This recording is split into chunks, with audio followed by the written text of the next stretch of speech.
Un projet artistique, c'est quoi? C'est des moyens techniques qu'on va choisir. On va choisir des décors, des costumes, certaines techniques à mettre en œuvre, etc.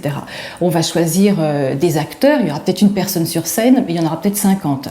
Il va y avoir un espace scénique à construire et donc des personnes qui vont devoir évoluer sur cet espace en sécurité. Et ensuite, un projet de spectacle, c'est un planning. C'est-à-dire que le spectacle, il va jouer à telle date, il va y avoir des répétitions, montage, démontage, etc.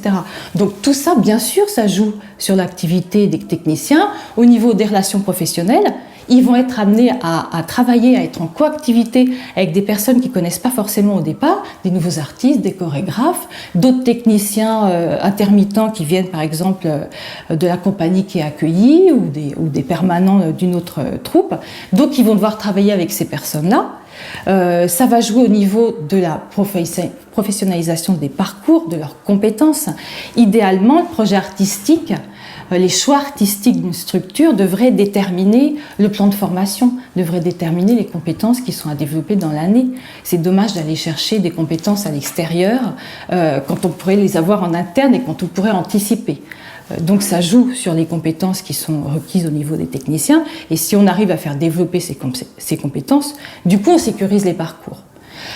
Et ça va jouer sur la santé et la sécurité au travail parce qu'il y a des contraintes qui vont être déterminées par le projet et plus on en tient compte en amont, plus on influe positivement sur la préservation de la santé, aussi bien des techniciens que des artistes. Le problème, entre guillemets, c'est que souvent la technique, elle arrive à la fin et elle est là pour mettre en œuvre un projet qui a été pensé sans la technique.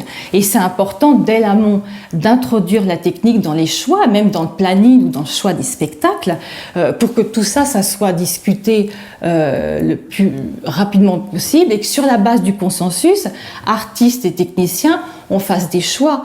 Et la technique, elle n'est pas là forcément pour dire « attention, ça c'est pas possible, etc. » C'est pas des empêcheurs de tourner en rond, même s'ils peuvent être perçus comme ça. Si en amont, on tient compte de leur avis, au contraire, on va pouvoir prendre des décisions collectivement qui vont enrichir tout le monde et qui, au niveau artistique, peuvent se révéler très précieuses.